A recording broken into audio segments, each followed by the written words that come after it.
네, 저희 오늘도 이 수요 공감 예배 자리에 나오신 여러분들을 환영하고 축복합니다. 네, 여러분들 얼굴을 보니 자꾸 웃음이 나서 그런 겁니다. 네, 우리 옆 사람을 바라보며 이렇게 인사하도록 하겠습니다. 당신의 얼굴에 봄이 있네요. 네, 당신의 얼굴에 봄이 있습니다. 네, 웃음이 나올 수밖에 없죠. 네, 저희 오늘 주님의 이름으로 모인 우리 수요 공감 예배 자리 가운데 하나님이 함께 하신 줄로 믿습니다. 네, 오늘의 본문 말씀 우리가 먼저 함께 보도록 하겠습니다. 오늘 본문 말씀은 마가복음 1장 14절과 15절 두 절의 말씀입니다. 마가복음 1장 14절 15절 두 절의 말씀입니다. 네, 저희 두 절이고 짧은 구절이니까 저희 함께 합독하도록 하겠습니다. 마가복음 1장 14절 15절 말씀 함께 합독하도록 하겠습니다. 요한이 잡힌 후 예수께서 갈릴리에 오셔서 하나님의 복음을 전파하여 이르시되 때가 찼고 하나님의 나라가 가까이 왔으니 회개하고 복음을 믿으라 하시더라. 아멘. 네, 오늘부터 우리는 4주간 이 마가복음의 여행을 떠나보려고 합니다. 네, 기대가 되시죠? 네, 저도 이제 성경을 읽고 가끔 이렇게 공부를 하다 보면 무언가를 깨달을 때가 깨달음의 은혜를 주실 때가 있어요. 내가 알고 있던 말씀이고 구절이었는데 오늘 이게 갑자기 보이네? 이게 이런 의미였네? 하는 게 느껴지면 그 짜릿함이 있습니다. 그 쾌감. 네. 그래서 말씀을 사모할 수밖에 없죠. 네. 저만 누리는 게 아니죠. 네, 여러분들도 다 누리고 계신 줄로 믿습니다. 네. 매일 읽었던 본문이고 내가 알고 있었던 본문인데 오늘은 왜 이 말씀이 나에게 다르게 다가오는지, 이 말씀에 이런 의미가 있다는 걸 깨닫게 되었는지, 역시 하나님의 말씀은 위대하시구나 하는 걸 경험하게 됩니다. 오늘이 이제 마가복음에 대한 첫 시간인데 처음이 중요하죠. 네, 사실 4번의 이 모든 시간이 중요하겠지만 시작이 반이죠. 네, 오늘 절반을 해내시는 오늘 수요 공감 예배의 자리가 되시길 바랍니다.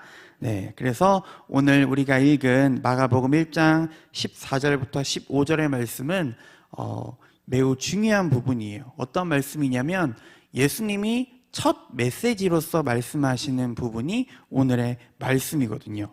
그래서 어떻게 되어 있냐면 요한이 잡힌 후에 예수께서 갈릴리에 오셔서 하나님의 복음을 전파하여 이르시되 때가 찼고 하나님의 나라가 가까이 왔으니 회개하고 복음을 믿으라 하시더라. 예수님이 첫 메시지로 전했던 게 하나님의 나라가 가까이 왔다. 회개하고 복음을 전해라 라고 말씀하십니다. 하나님의 나라는 이미 시작된 줄로 믿습니다. 네, 우리는 그렇기에 하나님의 나라를 누리며 또 하나님의 나라를 만들어가며 살아갈 수 있는, 완성된 그날을 기다리며 살아갈 수 있는 우리 모두가 되어야겠습니다. 네, 우리도 가끔 택배를 시켜놓고 까먹을 때가 있죠. 네, 얘는 와서 이미 도착했는데 나는 시켰는지도 까먹고 왔는지도 모르고 이거 언제 오지? 그냥 이렇게 기다리고만 있을 때가 있습니다. 이 하나님 나라도 이미 우리에게 왔고 이미 우리에게 주어졌고 이미 우리에게 시작되었는데 우리가 그 하나님의 나라를 누리지 못하고 있다면, 아직도 그 나라를 기다리고 있다면, 여전히 하나님의 나라에 합당한 모습이 아닌 옛날의 모습을 가지고 살아가고 있다면 오늘의 말씀이, 또 앞으로의 우리의 마가복음의 말씀이 우리에게 꼭 필요할 것입니다. 그래서 우리가 이제 마가복음의 말씀을 이제 한 주 한 주 보며 나아갈 때 하나님의 나라에 대해서 깊이 묵상하시고 또 삶의 자리에서 마가복음의 말씀을 읽으시면서 하나님의 나라를 우리가 완성되어 가는 일에 함께 동참할 수 있는 저와 여러분들 모두가 되시기를 기도하고 소망합니다. 네, 이 복음서에 대한 이야기를 또 빼놓을 수가 없죠. 신약에는 4가지의 복음서가 있습니다. 마태복음, 마가복음, 누가복음, 요한복음. 네, 4개나 있는데 비슷한데 다른 점들이 분명히 있습니다. 네. 공통적으로 이제 예수님에 대해서 증언하고 있는 그러한 말씀들이에요. 근데 각각 다른 관점을 가지고 또 다른 목적을 가지고 이 복음서가 기록이 됩니다. 먼저 이제 읽는 사람이 달라요. 독자가 달라지죠. 마태복음은 유대인이에요. 그래서 이 유대인들에게 쓰여졌기 때문에 예수님을 왕, 우리가 기다렸던 메시아라는 표현을 많이 사용을 하고, 그래서 마가복음 1장을 이제 기억하시는 것처럼 아브라함의 족보, 다윗의 후손 이렇게 시작을 하죠. 그래서 구약의 말씀을 인용한 표현들이 많이 있습니다. 이 유대인들을 향해서 썼기 때문에.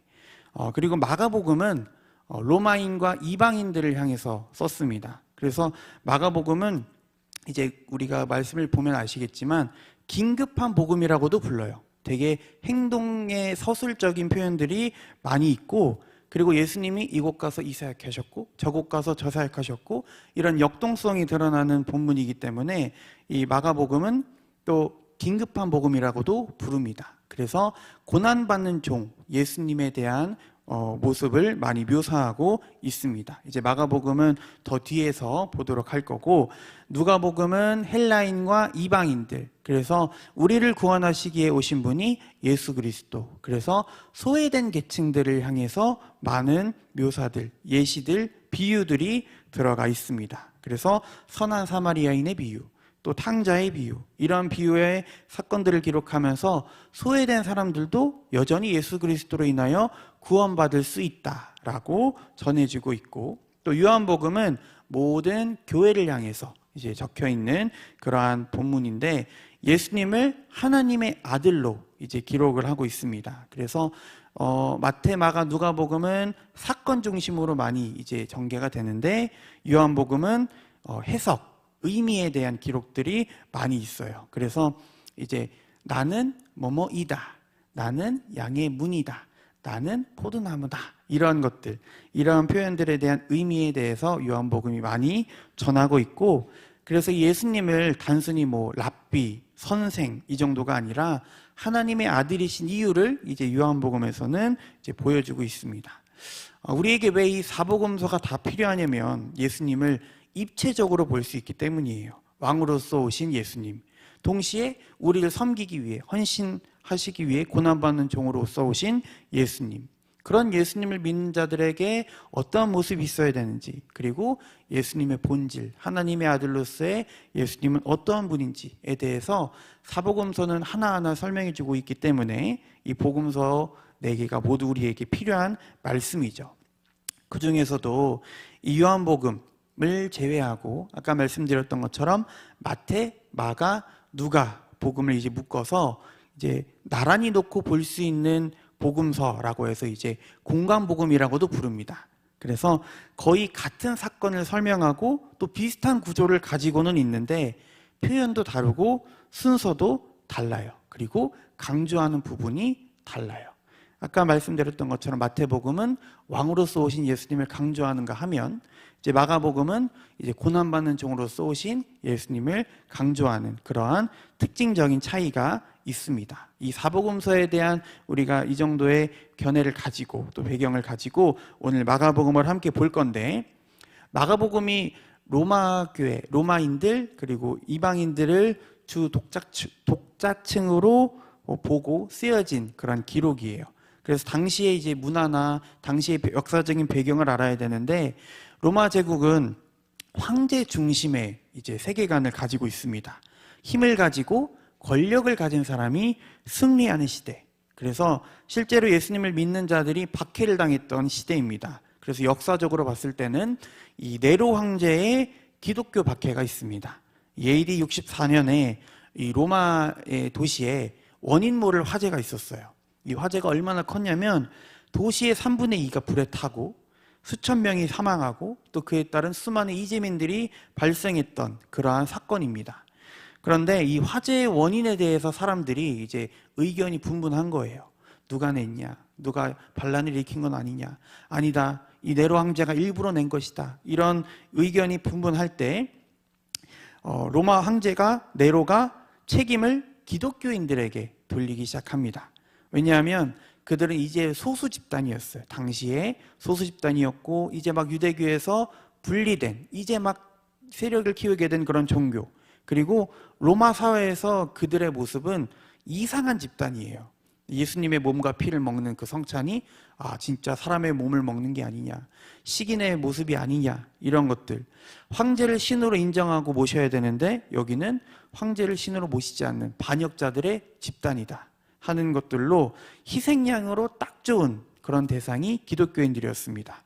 그래서 십자가형을 당하거나 아니면 맹수에 찢겨 죽임을 당하거나 아니면 밤에는 그냥 매달아 놓고 태웠대요. 불 켜듯이.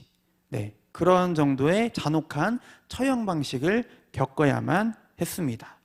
이러한 시대를 겪고 있는 그들에게는, 당연히 예수님을 믿는 자들에게는 이러한 질문이 있을 수밖에 없습니다. 믿다가 죽을 수도 있는 이 상황 속에서 우리가 믿는 예수님은 왜 이렇게 약해 보이는 걸까? 우리가 왜 이런 고난을 받고 있어야 되는가? 정말 이 고난을 받으면서 내 목숨을 걸면서 예수님을 믿고 따르는 게 맞는가 하는 의문을 떨쳐버릴 수가 없었겠죠. 그런데 마가는 이 예수님의 고난받으시는 모습을 강조하면서 당시 로마 문화의 세계관을 완전히 뒤집어 버립니다.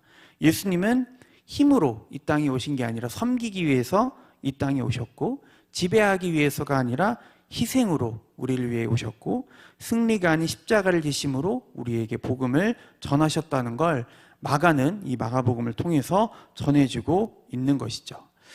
너희가 기다리고 있는 그 하나님의 나라는 로마의 방식으로 오는 게 아니다. 예수님이 오셔서 힘으로 제압하고 힘으로 압도하는 그런 방법이 아니라 예수님이 말씀하시는 대로, 예수님이 일하시는 대로, 하나님 나라의 방법대로 임하신다는 걸 마가가 기록하고 있는 거죠. 그래서 이 마가복음의 패턴을 보면 예수님이 이러한 일이 일어날 것이다 라고 말씀을 하시면 제자들이 이해를 못해요. 이런 반복적인 패턴이 등장을 합니다. 네, 그래서 마가복음은 로마 이 독자들에게 고난받은 게 이상한 게 아니다. 너희들이 고난을 받고 너희들이 어려움을 겪는 게 이상한 게 아니다. 그 길이 맞다. 예수님도 그 길을 걸어가셨다. 예수님도 그 고난을 겪으셨다 라고 말하고 있는 거죠. 그래서 이것이 하나님 나라가 아닌 것처럼 보이지만 이것이 정말 진정한 하나님의 통치의 자리이다 라고 마가복음이 이렇게 기록하고 있는 거죠.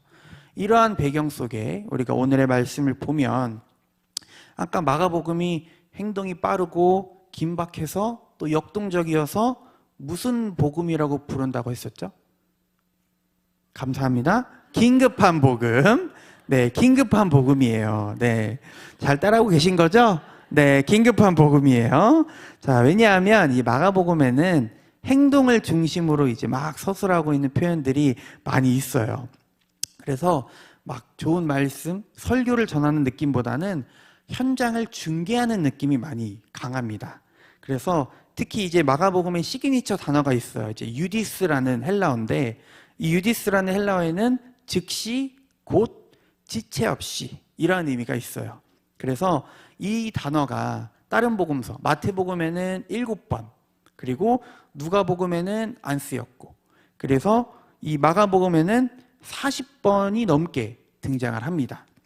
그래서 이 마가의 저자가 이 유디스라는 단어를 사용해서 신학적인 의도를 담고 있는 건데 그게 무슨 의미냐면 하나님의 나라가 그래서 무엇인가? 하나님의 나라에 들어간다는 게 무엇인가? 라는 것을 마가가 전하기 위한 거죠. 근데 이게 왜 긴급하다고 하냐면 하나님의 나라는 이미 지금 시작되었는데 우리 지금 당장 결단해서 지금 당장 회개하고 지금 당장 믿음으로 나와야 된다라고 말하기 위해 이러한 표현들을 사용하고 있는 것이죠. 그래서 하나님의 나라는 이미 시작되었기 때문에 미룰 수가 없는 거예요. 이미 시작이 됐고 이제 이미 우리가 그 일에 동참하고 있기 때문에. 네. 건물이나 혹시 집에 그러면 안 되겠지만 혹시 불이 났어요. 자, 어떻게 해야 될까요? 네? 네, 119 부르고 그리고 네? 자, 안전교육으로 들어가야 되나요? 네, 나가야죠 빨리. 불이 나니까. 근데 나 조금만 더 있다 나가야지 하면 안 되잖아요. 위험하잖아요. 마가복음에서 말한 이 긴급함이란 준비가 됐고 안 됐고가 중요한 게 아니에요. 지금 당장 결단해야 된다는 거예요. 그래서 이미 하나님의 나라는 시작되었어. 이미 하나님의 나라는 지금 흐르고 있어. 늦었다고 생각할 때가 제일 빠른 거야. 지금 당장 결단해야 된다 하는 표현으로 이 유디스라는 단어를 40번이나 넘게 사용하면서 긴급하다고 이제 이야기를 하는 거예요. 그 중에서도 우리가 오늘 본문 말씀인 마가복음 1장 15절의 말씀을 함께 보도록 하겠습니다. 함께 하겠습니다. 이르시되 때가 찼고 복음을 믿으라 하시더라. 아멘. 이 하나님의 나라라는 게 그래서 도대체 뭐냐? 헬라어에서는 바실레이아라는 단어를 사용했어요. 왕국이라는 단어인데 이제 이 표현 안에는 왕의 통치도 들어가고 왕의 다스림도 들어가고 주권도 들어가는 그런 의미가 있는 단어입니다. 그래서 많은 사람들이 오해하기가 쉬운 게 하나님의 나라는 천국이다. 우리가 죽어서 가는 것이 하나님의 나라다.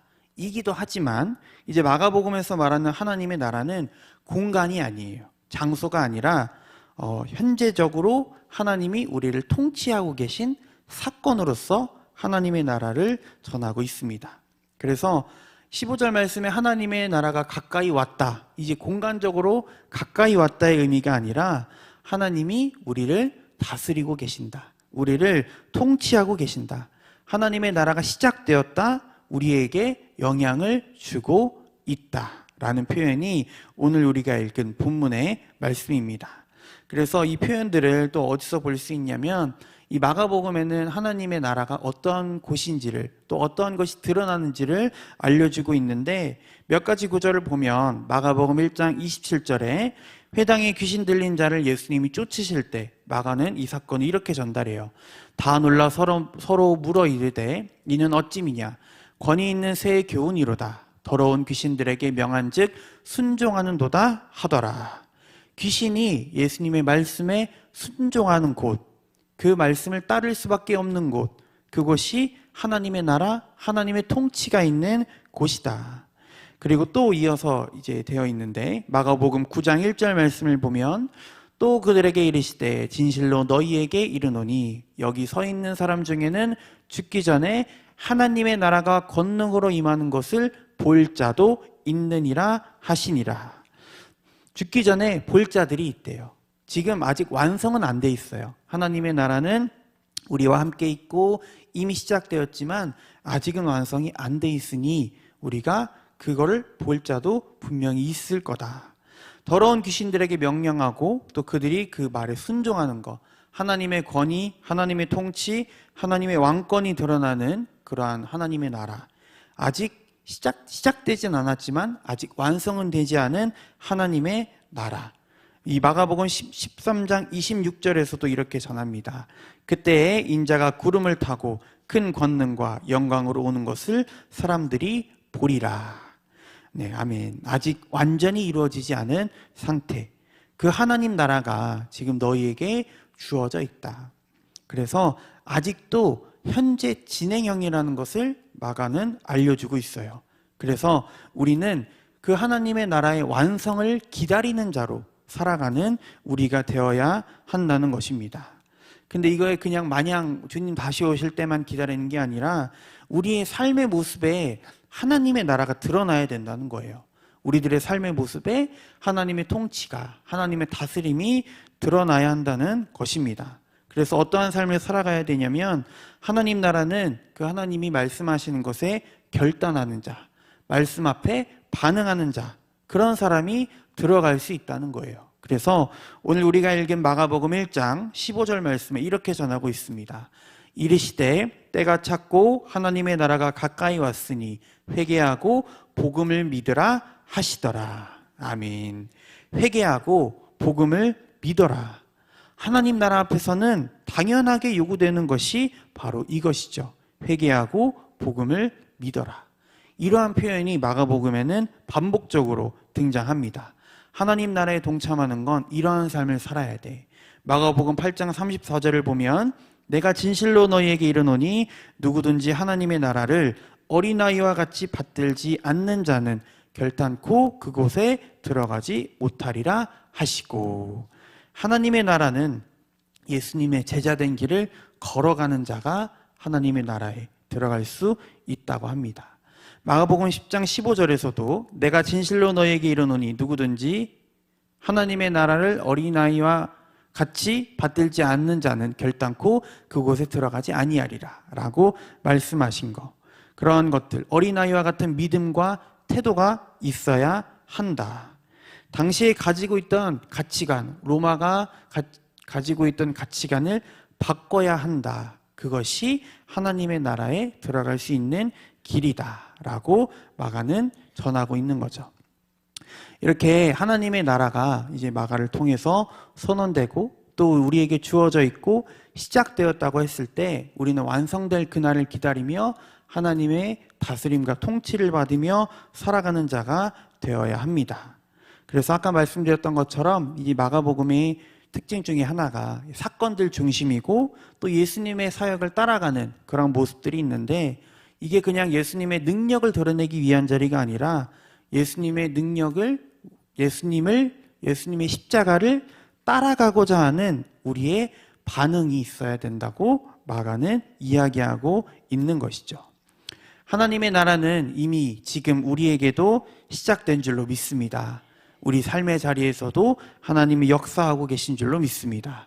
지금 우리는 그 하나님이 시작된 그 하나님의 나라에 반응할 수 있는 저와 여러분들이 되시기를 기도하고 소망합니다. 우리는 근데 하나님의 나라는 분명히 시작되었다고 알고 있고 또 그렇게 살아야 된다고는 알고 있지만 하나님 앞에 자꾸 나중에라고 말을 하죠. 하나님 나중에, 하나님 조금 있다가요. 네, 조금만 내 상황이 괜찮아지면요. 우리가 대중교통을 이용해 보면 아시겠지만 정해진 시간에 차가 왔을 때 타야 돼요. 그렇죠? 버스를 기다렸는데 버스가 왔어요. 저 아직 버스를 탈 마음의 준비가 안 됐는데 잠깐만 기다려주세요 하면 기다려주나요? 지나가야죠. 다음 거 타세요 이러면서 지나가죠. 네, 그래서 하나님의 나라도 마찬가지예요. 하나님의 나라는 이해하는 것이 아니라 이해가 되지 않아도 우리가 지금 들어가는 거, 그리고 하나님 나라가 오기를 언제 오나 이렇게 기다리는 게 아니라 내가 지금 그 하나님 나라에 동참해서 들어가서 살아가는 것이 바로 하나님의 나라입니다. 그래서 오늘 우리는 이 마가복음의 1장 말씀을 보면서 하나님의 나라가 시작되었으니 우리는 지금 반응해야 된다 하는 말씀을 함께 들었습니다. 그렇다면 우리가 이제 또 알아가야겠죠.